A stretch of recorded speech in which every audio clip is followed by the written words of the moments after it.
Memphis track boy, let's go. My Colorado swing. My Colorado swing. My Colorado swing. Welcome into Buff Stampede Radio. Adam Munsterteiger, the publisher of BuffStampede.com, joined by football analyst William Gardner. The players are on their final break before camp begins. Long stretch coming up, and we got to get into the Top Buffs countdown today, William, and kind of share just our last thoughts. And then maybe next week we can really dive in and preview camp, because that's when things are really going to get action-packed. Yeah, I would get Coach Prime back in town next week, and everybody's back and ready to roll. So, that should be the time to start looking forward. I mean, we're kind of always looking forward to the next season, but that'd be really sort of the kickoff point, I suppose. Yeah, that's when it really ramps up, and August, the beginning of it, from a writer standpoint, I can tell you that the first couple weeks are really exciting. That third week feels like a month, because at that point you've written a lot about the team. Yeah. You're ready to get into the opener. I think the fans feel that way too, right? Like you've got this little taste going in early during camp, and then it's like, okay, now we got to kick this thing off. Well, I don't think it's as bad as like this last week of summer, where you've been basically there's nothing to report all damn summer except to complain about this, that, or the other thing. And it's like, oh man, another week, for God's sakes. At least I got the pads on, so you got something closer to look forward to, I think. As you go into that third week, I mean, as a player, that third week always sort of dragged. As a coach, you were so busy trying to figure out who was going to, people were starting to show and people were starting to fall behind, and you always had enough going on as a coach to keep it interesting. Yeah, Coach Prime has said that kind of similar to what he wants to do in the spring of being able to scrimmage another team is he wants the ability to bring another team in practice against them. And I think that would be the time of camp where it would be really ideal. I think that's a great idea. Now, you're going to have to be really vanilla with it, obviously, but there's a certain point of camp where you just kind of need to break it up a little bit. It is such a grind. I mentioned this is the final break for the players. I should mention it's the final break for a lot of the staff members as well before this really long stretch. There's a couple bye weeks in there, but really at that point, all you're doing is trying to recover and do some of the things in life that you put aside from that hectic stretch aside from it. So this is you hope every player and coach is out there getting a little R&R right now.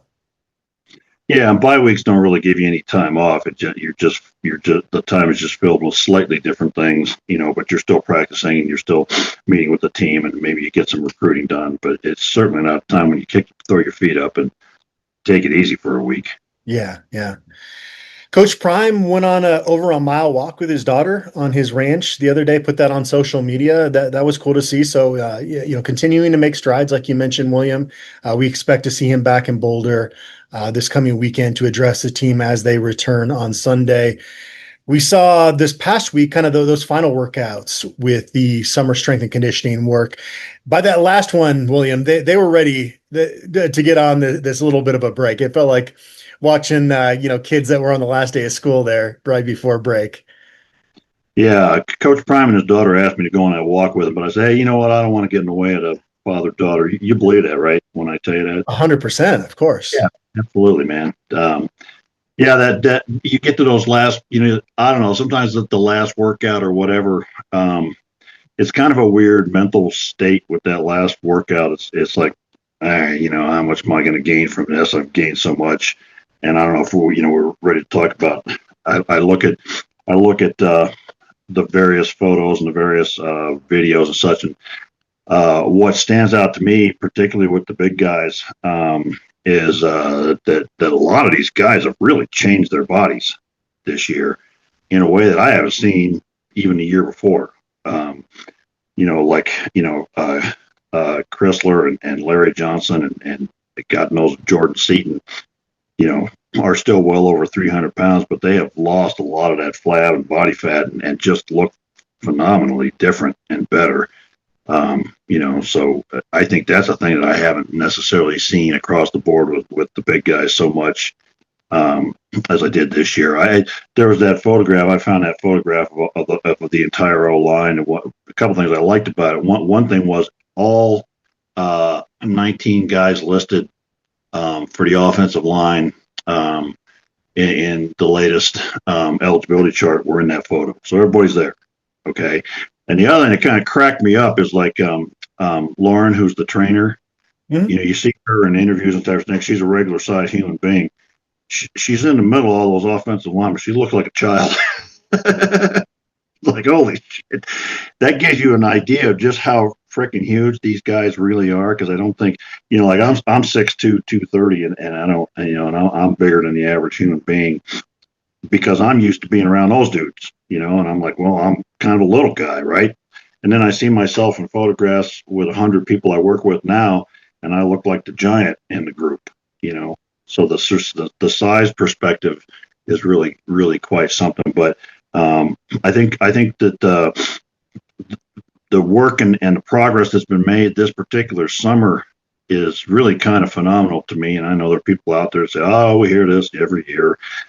Well, I've never seen anything quite like the body transformations in those big guys that I've seen this year, especially on that offensive line. So I think they've been doing some great work. I think they all seem to get along really well. You watch the videos, they have fun. There's a chemistry there, a work ethic. It's like Coach Prime talks about, like some of these guys, we don't really necessarily, people think we're recruiting them, but we may not be because will they come in and add to that team chemistry? Will they work as hard as the guys that are already here? Because, one thing going back, and I grant you that the videos we're shown are curated and they show what they want us to see, but you don't see any griping or pissing and moaning and backbiting and fighting and whatever. Everybody just seems There's to a get lot of along. competition. Yeah. Yes, right. And healthy competition is good, and that's the name of the game. If you promote a situation where everybody comes in and gives it everything they got, and then the best guys play, that's the way it's supposed to be. I was quite the trash talker back in the day playing basketball. You believe that? Yeah, probably. I couldn't. I didn't talk too much trash because I couldn't play basketball worth a damn. I played basketball the way you would expect a linebacker to play basketball, which didn't endear me to anybody on the court, but, blank them. That was my, there's like, I didn't make you come out here and play, dude. If you're going to cry because you got knocked on your ass, that's your problem. Stay on the sideline. Yeah, basketball is a little bit more of a finesse sport. A lot of people like to just keep their mouth shut, but I don't know the way you get to live one time, and the way you play it. Yeah, I had to give up basketball though. Ruptured Achilles, reinfection of that injury. I'm just scared to be in a walking boot again. The last time Colorado traveled down to Fort Worth to play TCU, which was of course Coach Prime's first game ever, I had to wear that stupid walking boot out in that humidity, and the only parking that they had for media was like a mile and a half away. And so I was thinking, I'm looking at the schedule and going, I'd rather not do that walk again in a walking boot. So that's dialed there. But back to the Buffs. Andrew Swayze was, I don't know if controversial hire is the right word, because he was very successful with what he did at Miami, had a great reputation. But Maurice Sims was also really liked in the program. Yeah, I think it came as a surprise more so than controversy. Right. But you like what you see. Now, I thought last year in most games, Colorado was the better team conditioned late. Yeah. And I would imagine that will definitely be the case again this year. But again, it's one of those, the proof is in the pudding things. And like you said, they curate stuff. So you got to take some of that stuff with a grain of salt. But I was really impressed with Andrew Swayze, his ability to connect to the team, to kind of change, volumes a little bit here and there when necessary. And kind of at the end of the day, it's up to you guys, right? If you're going to false start on these gassers, you can do as many as you want. It's not on me. It's on you guys. And so I liked his approach. I think that anybody who thinks that great coaching has to come with yelling and screaming and cussing and all that stupidity. Needs to watch more of those videos and see a coach in Coach Swayze who, he coaches by persuasion and by caring, and I don't recall really maybe one time or two times him losing his temper or yelling or raising his voice even and all that. So, aside from, that you got to raise your voice to be heard in a Well, the situation NHL press conference kind of portrayed something different than what we saw this summer, I thought. Yeah. Well, I think, it's always easier to come in and be a hard ass and then tone it down than it is to go the other way. Sure. Yeah. Especially to set that tone of, yeah.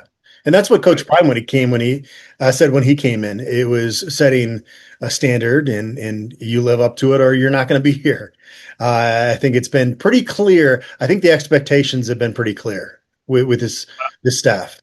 And I also think that, I think fans tend to think that every team out there does the same strength and conditioning and every team works hard. And that's just not true.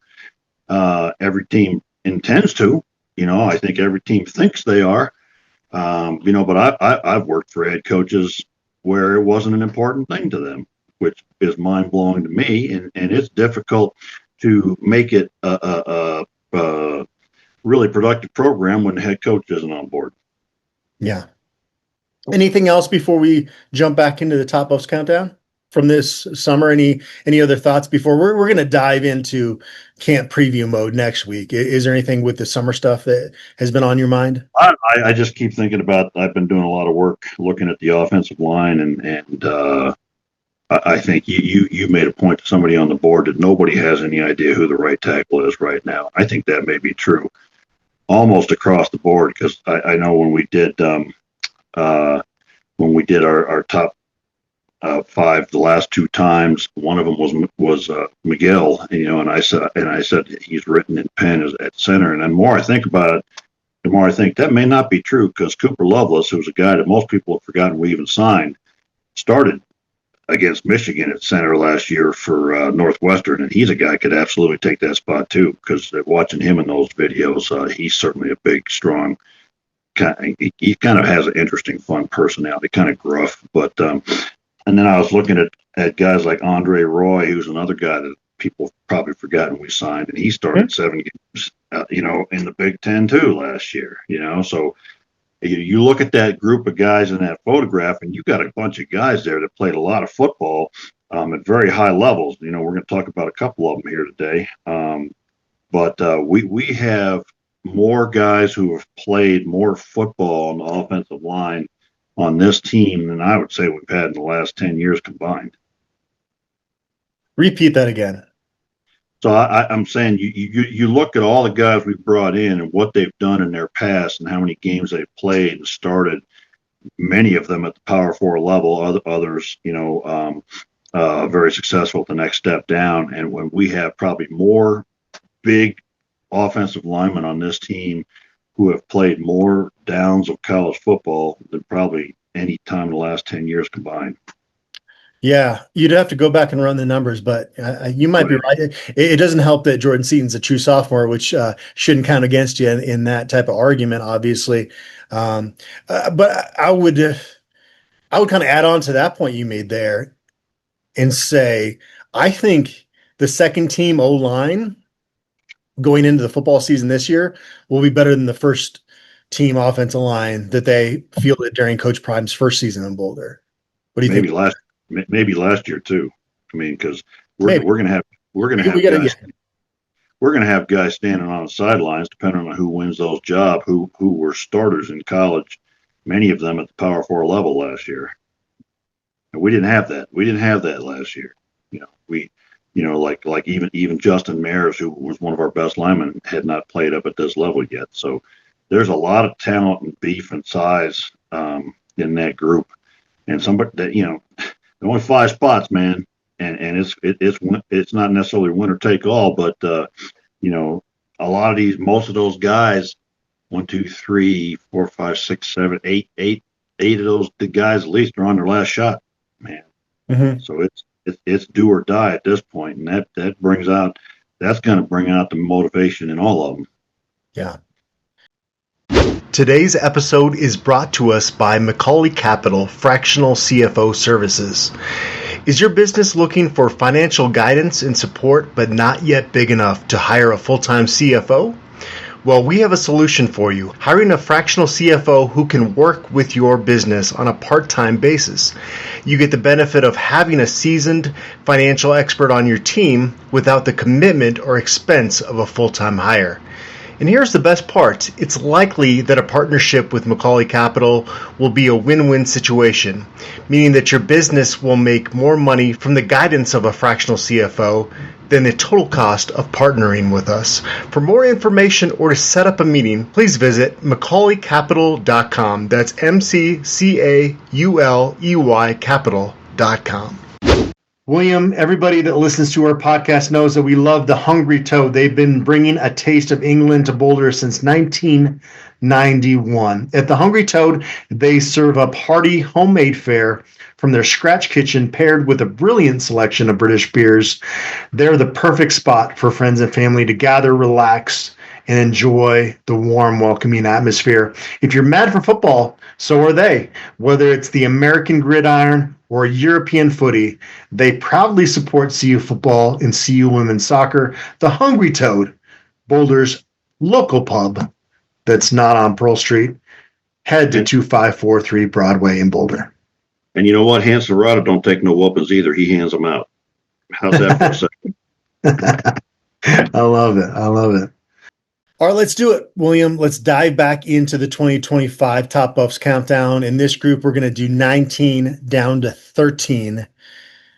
And at number 19, to lead off this segment of the Top Buffs Countdown, is quarterback Julian Juju Lewis. He was 25th on my list, 17th on your list.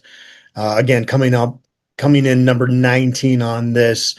This was a really hard player to rank because if you're projecting Caden Salter to be the starter, how high do you put a backup quarterback? How do you kind of do that math within some of these other positions? Did you struggle with that at all? Well, and there's more to that. You know, he's a technically, I guess he's technically a true freshman. I think he's enrolled in school now, so in order to practice, so he should be still in high school, you know, and I think he should be still in high school next year too, right? Correct. Yeah. So, and when he reclassified, and a lot of people forget this unless you listen to me because I've mentioned it a lot, that he was actually the nation's number one ranked overall recruit in the 2026 class until he reclassified. So if you want to, if you'd love to sign a quarterback every cycle, but if you're like kind of griping about if they don't get a top level quarterback this cycle, you would say, well, you know, you got the number one overall ranked player as it seemed that it was going to be, and you get him in a program if he doesn't win the job to be an understudy or to get some live reps if he really lives up to it. So I think it's a good deal for him. There are parts of his, as Caden Salter said at Media Days, there are times that he's mature beyond his years, but at times he'll remind you that he's 17 years old. And I think maybe early in the spring game, that was a little bit of a reminder. Yeah, and I think I was going to say there's a lot of different ways that make it difficult. You know, he's still supposed to be in high school, so there's a lot of potential there. You don't know how fast it's going to come along or if it's going to come along. You know, sometimes people don't live up to that. He hasn't played at this level. So all he has in terms of the speed of this game, you know, and it really makes a difference for quarterbacks because the throw you can make in high school, you can't make here because that defensive back's close too fast and will pick that off, you know. And so and the only way to learn that is the hard way, you know, and rep after rep in practice. So that's a thing. Another year at Carrollwood would not have changed any of that. No. You'd already mastered that level. Yeah, you got to come up here and play at this level to see how it works and see if you're going to be able to change to it. But then also, you know, what kind of offense we're going to run. He and Salter are very different kinds of quarterbacks, you know, and so we're going to have two different offenses. What are they going to do about that? You know, and like you said, how high do you put in a guy that you figure to be the backup? Or do you know, maybe you think he's the starter and you put him higher. I don't know. You know, it's just a lot. He's one big walking question mark, frankly, at this point. But it's a great question mark to have, and it speaks to his talent that he's in the top 20 as somebody that should be going into a senior year of high school, right? I mean that. Yeah, and I think we saw enough. I think we saw enough in spring to realize why he's ranked the way he is. I mean, he didn't come in and stink the place up or anything. I mean, he looked good enough that you get where the future is with this guy. The question is, how soon is that future going to show up? Yeah. Number 18 is defensive back RJ Johnson. Very close on our list. I had him 19. William, you had him 18. This is somebody that played corner and receiver in high school, enrolled at Arkansas. They put him at safety. He comes into Colorado and starts out at safety, but really his frame definitely suits him better at corner, and that's where he's moved to. Was on the field quite a bit as a special teams contributor for CU last year. And right now, he could be their number 2 corner as a starter, opposite DJ McKinney, and we'll see how this plays out. But that's kind of how we project it based on our rankings here. Yeah, and I was looking him up and doing my homework, and it turns out he played the most special team snaps of anybody on the team, on four different teams. But what really stood out to me was how much he grew in that cornerback role in spring ball, and how really excellent he was in one-on-one coverage. And at 6'2", 190, I mean, he's got prototype NFL size and length and whatever. And I think he's a guy that could take that second cornerback spot, and we don't lose anything from last year, quite frankly. Because I think with McKinney at one side and him on the other, I'm not going to say neither one of them is Travis Hunter, but you don't necessarily need to have Travis Hunter or one of those cornerback spots to have 2 guys that can lock down the other team. Yeah. Yeah, I was impressed with him in the spring game. Again, small sample size, but everything I heard from inside the program is that he was really shining this spring, and he even showed up in some of those clips that we see from each practice. We're going to get into this more next week in terms of the most intriguing position battles, and we already talked about right tackle and some of the O-line positions coming up there. I would still say, though, RJ is really going to have to bring it. There's a lot of other cornerbacks in this program that can push him this preseason. I don't know if I'm penciling or penning him in, but I'm definitely looking at him as their best option coming out of spring ball as that number 2 corner. Yeah, and I mean, I think that there's you got Tyrekus Davis and Tion Parks, and you got, I don't know if Makari Vickers will really be back up to full speed. Ivan Yates can play a little bit. Noah King certainly got the long-term potential. So there's guys out there who can get some things done at cornerback, and it's not going to be something that's just handed to him. But he certainly, to me, is a number 1 front runner. I mean, Preston Hodge could be a cornerback, but he's going to be mostly a nickelback. So there's some talent and quality out there, and he's going to have to earn it. Tyrekus Davis could come for that job. He's got a lot of experience in college. Yeah, I mean, Tion Parks is really the same. I think both of those guys are good-looking prospects at that position. So whoever ends up as that starter across from McKinney, I think, is going to have to earn it. And all these guys can be working under the tutelage of the best cornerback in the history of the damn game. Oh, that's exciting. And Kevin Mathis is no slouch either. He is very, very private, quiet guy, but man, the people that are in the meeting rooms with him say that he is fantastic, phenomenal in terms of his attention to detail. And at one point last year, Robert Livingston referred to him as kind of a red zone master. So that's one of the tougher jobs in the country, to be Deion Sanders' cornerbacks coach, but he has handled it so well during his time with Coach. And it's a position that really depends on detail, much like offensive line, but for a different reason. Offensive linemen have to be very detail oriented because they're less athletic than the guys they go against, whereas cornerbacks are facing some of the best athletes in the country, and so you really have to do everything just right. Feet got to go to the right place, the hips got to be the right place, the hands, and the eyes. And it's really a technical position. I don't think people really understand it. Yeah, and it's also a position where you got to coach the mental side of it. Like the offensive line, because there are a lot of times you're going to screw up, and it's going to get national TV, and you got to pull yourself up by the bootstraps and forget that. And you can say that's an easy thing to do, but it's human nature, and it's just really not. Although I have to insert at this point, apropos of nothing, that I don't think Jordan Seaton's going to get beat this year. We'll see. I mean, over the course of all those snaps, I mean, yeah. But yeah, well, I mean, what do you have? All those snaps last year, and what he only gave up 3 sacks, I think. So yeah. All right, you got to show your shirt here for our next player, and then people can guess it if they're watching on YouTube. He's wearing a Memphis tie-dye shirt here. So if you've been following Colorado's offseason portal additions, you know that number 17 on this year's 2025 Top Ups Countdown is offensive lineman Xavier Hill. He was 16th on my list, 21st on Williams. Not many times an O-lineman's higher on my list than yours. So, well, I think this year I tried to just downgrade the offensive line a little bit because I get sick of being called an offensive line homer or whatever. I'm like, I hate you rat bastards. I'll knock them all down 5 spots and everybody can get off my back. But I think Xavier Hill, he's a guy who was just absolutely dominant at the next level down at Memphis State. Was all conference on the offensive line, first team.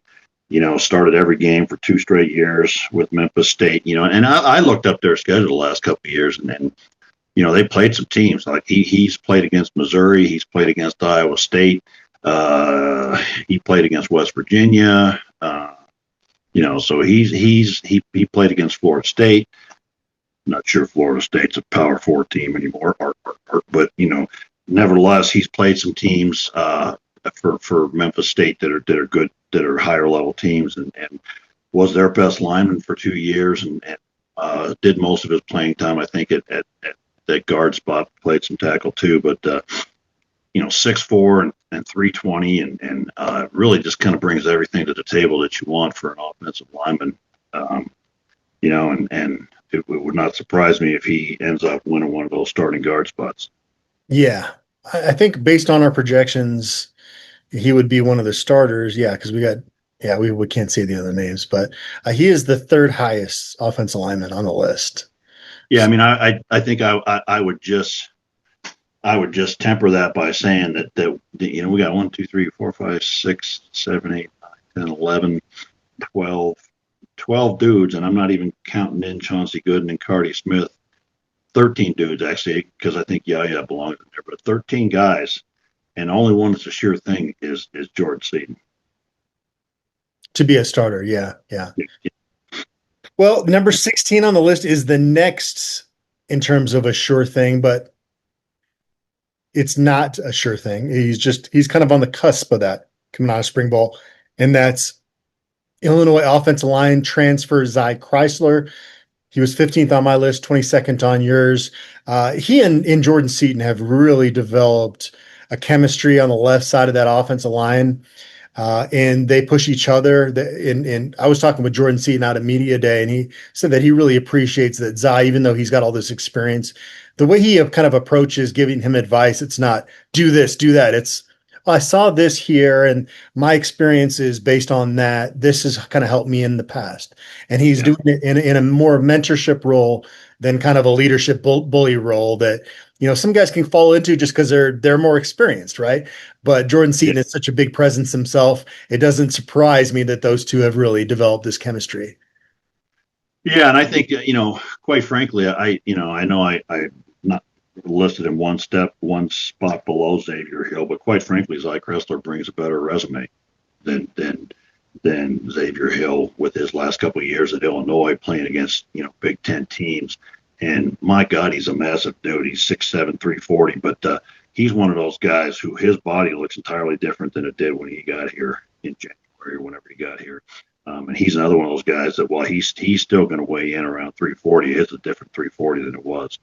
And he's just massive and huge and was powerful. He's played against he's all Big Ten honorable mention a couple years ago, I think maybe, and has played in all 13 games last year, played in the Citrus Bowl. Most of his time was at right guard, but he started a couple games at right tackle, so he's got some versatility there.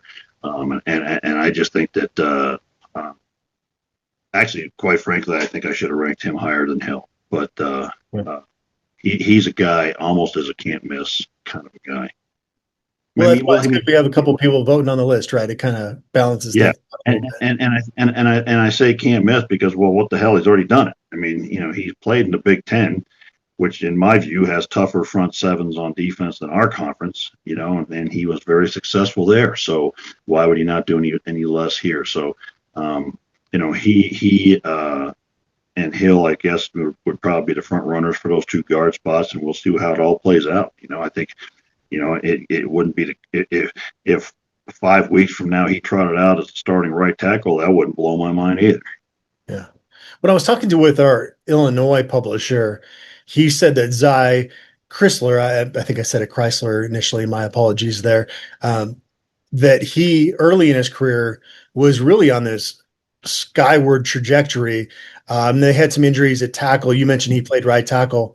Apparently that kind of messed with his trajectory during college. And sometimes as a program, you got to do what you got to do based on injuries and moving guys around. You don't have a choice. But it sounds like when they moved him back to guard, that's when he kind of settled back in a little bit. And clearly that's where he's been at Colorado. Yeah, and guard's a lot easier position to play than tackle, even right tackle. There's the technique is entirely different, and you can really, it's much easier blocking schemes, generally speaking, and you're facing much less athletic dudes across me. You're facing those 310, 315 pound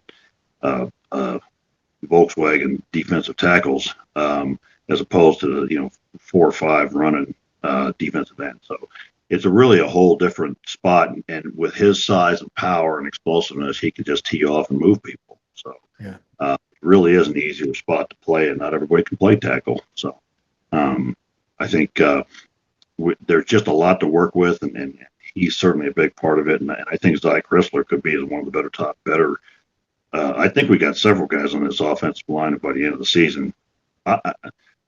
I don't know what these 3 coaches will do with this offensive line, but I'm hard pressed to believe there's another team in the Big 12 got more talent up front. We do. Texas Tech's O-line is pretty dang loaded. But Colorado, if you're basing it on talent, experience, should be at least in the top half of the conference, and that would be such a stark contrast from 2 years ago. Well, I think it's even above that because you look at the guys that are on there, and Tyler Brown, Phillip Houston, Kareem Harden played a lot the last 2 years in this conference. Zy Chrysler played a lot in the Big Ten. Xavier Hill started every game for the last 2 years at Memphis. Cooper Lovelace started 7 games in the Big Ten. Andre Roy started 7 games in the Big Ten. Larry Johnson comes from the SEC. So if anybody else on this team can go as deep as we can on the offensive line, I'd be surprised. Yeah. This is an interesting one here, William. Number 15 on the 2025 Top Ups countdown is Edge Keaton Wade. He was 20th on my list, 10th on your list, which puts him right here in the middle of that at 15. Was kind of this forgotten man because he was hurt last preseason and then just emerges. Yeah. Where was that? There was Lubbock, right? Where he just all of a sudden on third down, he's just coming in there and wreaking havoc. And he had a nice little run there for about a month and a half. Yeah. It wasn't just one game either. He proved No. But just when he came in there, it was like, I mean, I know these numbers, but like he had not been out there for 3 months. So I'd kind of forgotten. I actually had to check my roster to be like, is that Keaton Wade out there? Yeah, and I think that they had packages for him, and I think that's one of the genius things about Livingston is he's able to do that and put specific guys into specific positions and let them do that. And I had him rated, at 10. You had him at 20, but I just look at it and think to myself, I mean, I guess you could look at it as a variety of different ways. I said, if he'd have been healthy all season long, my God, what might he have done? And so. I just look at what he did do when he finally got healthy, and kind of like Amari McNeil, the second half of the season, nobody could block him. It's like in basketball, bringing a guy off the bench and he shoots 60% from 3-point range, but you can't put him out there for the entire 48 minutes. So you just got to take what you can get, and within that, what he does well, he is pretty dang good. Yeah. Yeah. And very well. And I think that he probably does a lot of things well. And it was just a matter of, because he was out the first half of the season, fitting him in where you could, and then getting him ready to do more this year is what I think. So I think he's a guy, we still have question marks at the edge position in terms of depth. I think depth. Gee, say the other word. That's pretty cool. Arden Walker. Nobody needs to die today, William. Yeah, right. So we need more depth at that position, and he certainly provides super high quality depth. And to clarify, I know that 3-point shooters don't, even the best don't make 60%, but if you look at Keaton Wade's like quarterback hurries per defensive snap last year, it's like that. Right. Well, that's the thing that stands out is given the production, given the small number of snaps, like he makes the most out of every time he's out there on the field. Yeah. Where do you think he can hit the comments up? I'm not trying to open old wounds here, but if Tajay McCoy was still in the program, where would Keaton Wade and he kind of rank on your list, just guessing based on what you saw from Tajay and kind of his potential going forward? Well, I think Keaton Wade at 6'4", close to 250, is a much more complete player than Tajay McCoy. Tajay McCoy is the elite is at this point an elite pass rusher and not much more. He hasn't proven that he'll stand in strong and hold an edge against the run. So in terms of who would be the guy leading with the most sacks at the end of the year, it might well be McCoy. But can you play him on first down? I don't know. Maybe not. Probably not at this point in his career. Yeah, and edge is not the deepest group on this entire team. There is some.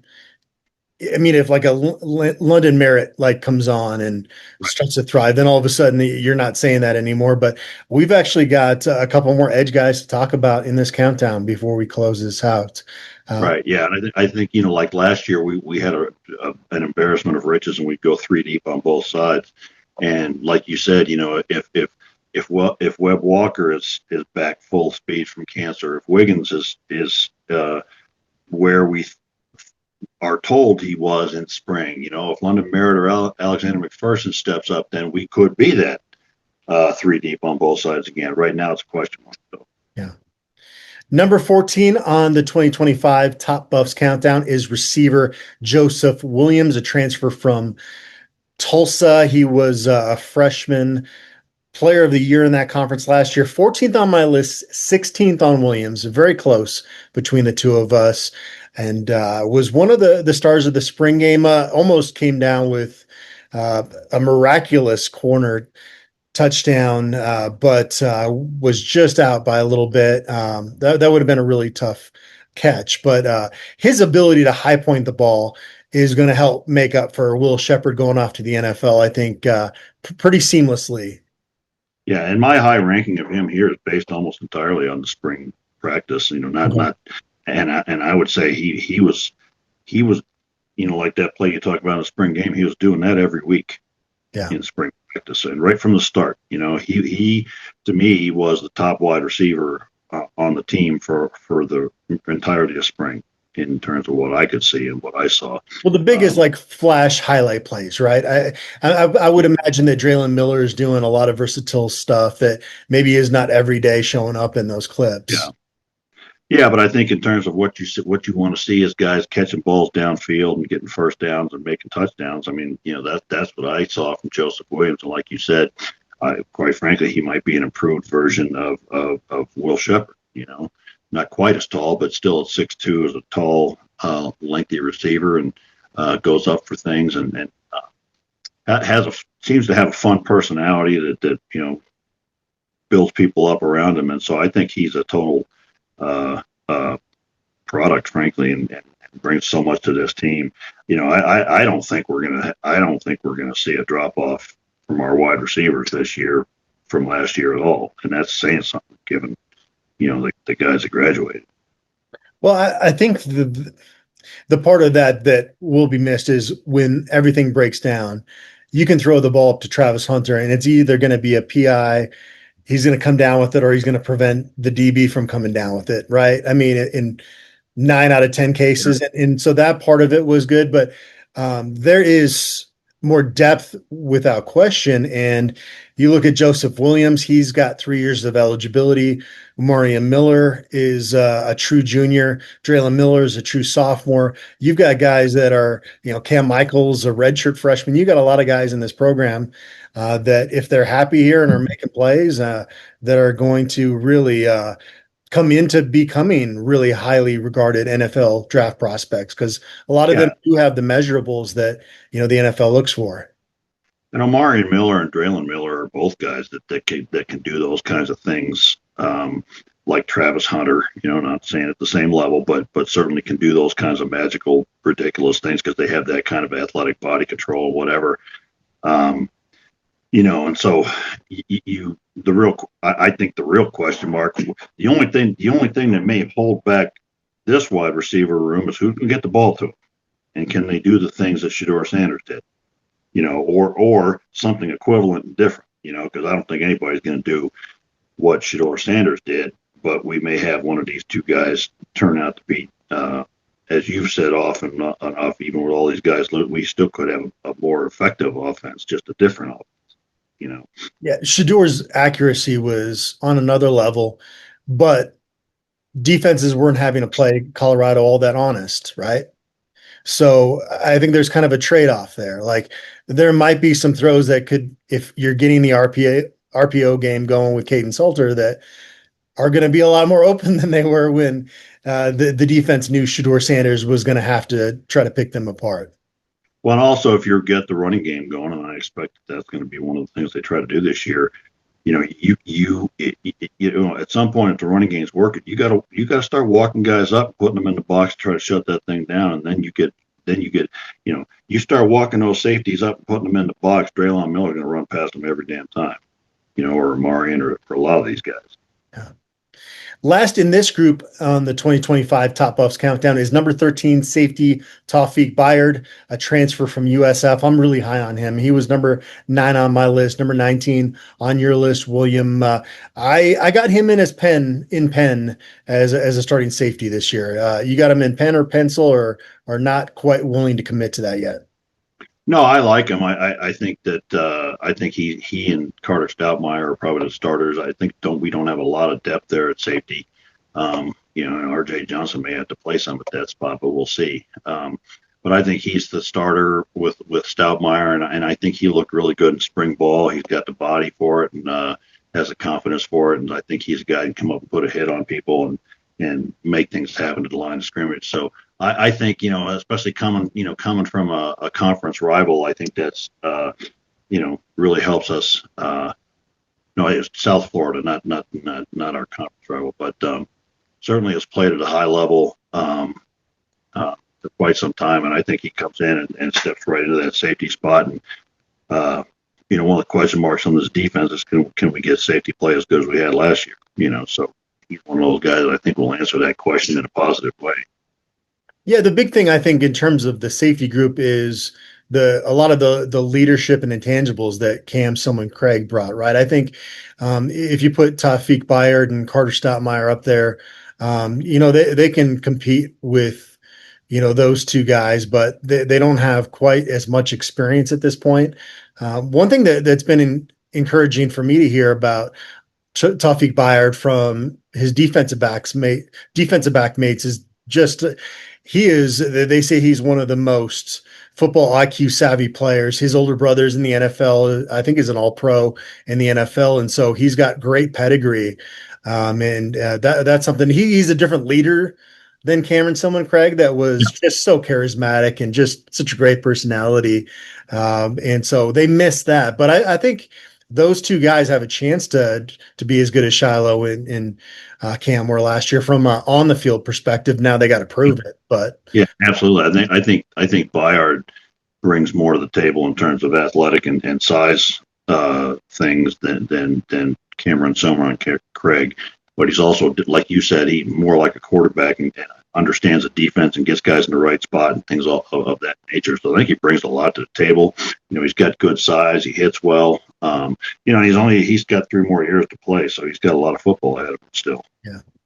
This was a fun group. We're going to get into the next group in a couple of days on buffstampede.com and our YouTube channel at Buff Stampede. And we're going to get into the top 12. We got to get this out before camp starts. And we got 2 more groups. William, thanks for doing this as always. And be sure to check out our next show. Appreciate everybody out there for listening in.